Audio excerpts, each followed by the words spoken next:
Video tendangan Mario pacar Agnes ke kepala David berkali-kali sangat sadis. Tidak beredar, ditulis oleh Manuel dari Ziwar.com.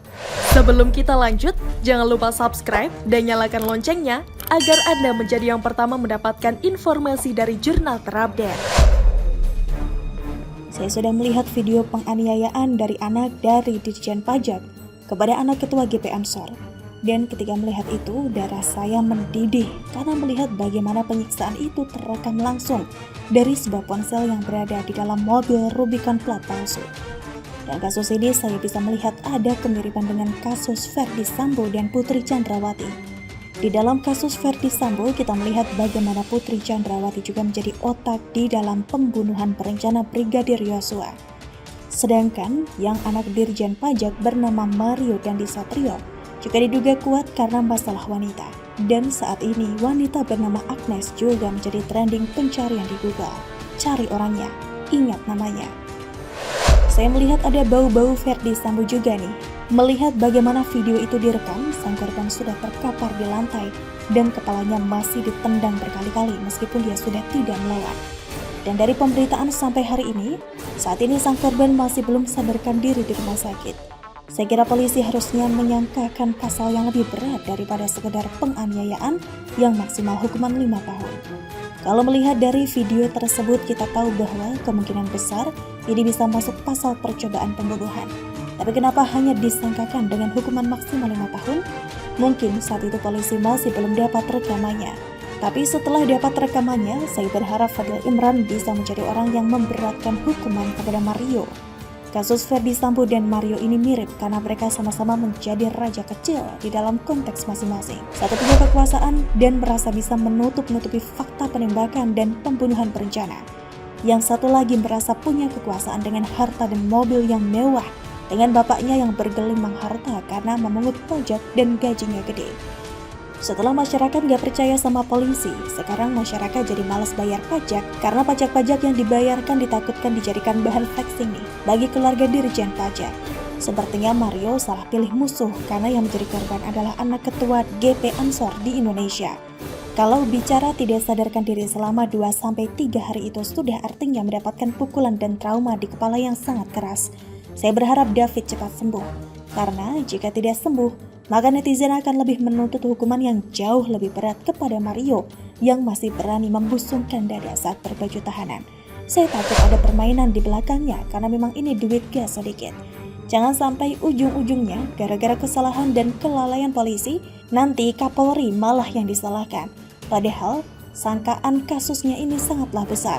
Dan saya berharap si Agnes ini segera dipanggil oleh kepolisian untuk ditanya motivasinya apa, meminta share lokasi dari David yang kemudian disamperin oleh mobil Rubicon dengan Agnes yang diduga ada di dalamnya, juga untuk ikut menikmati penganiayaan dan bahkan sempat taunting di dalam mobil.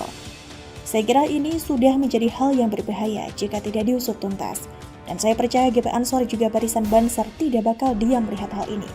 Apalagi pendukung Anies Baswedan yang fanatik malah menjadikan kejadian ini sebagai lelucon. Kurang ajar banget ya. Akan tetapi untuk menjaga kehormatan keluarga dari David, janganlah kita menyebarkan video itu. Cukup sampai di kita saja buat yang sudah melihatnya.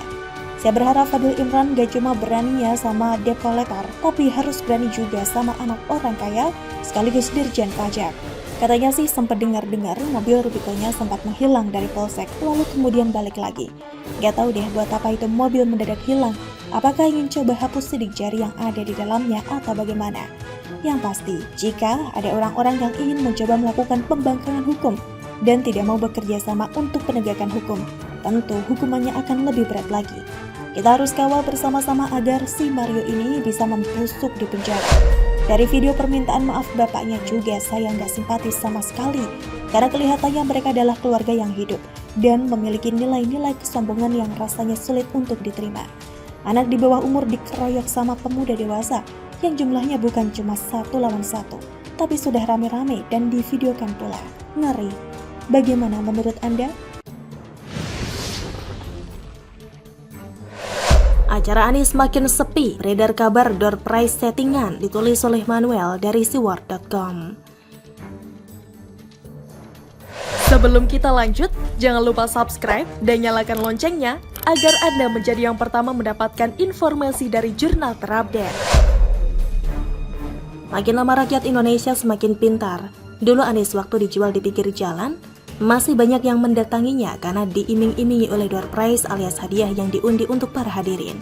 Hadiahnya gak main-main, ada mobil, motor, emas batangan sampai dengan uang tunai yang bisa mengundang iler para rakyat yang gampang dibodoh-bodohi.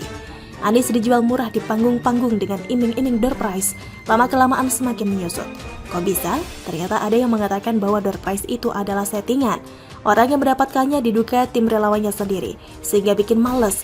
Lagi pula kalau yang dapat beneran, mereka mau bayarin pajaknya. Saya kira event-event di mana Yohanes Baswedan dijajakan adalah sebuah event yang dibuat sedemikian rupa oleh event organizer. Supaya nanti dikira ramai, maka video yang diambil adalah di tengah-tengah. Strategi membuat sebuah acara dikira ramai adalah dengan pengambilan citra foto dari kerumunan, sehingga 10 orang yang ada di depannya memenuhi setiap sudut pengambilan gambar.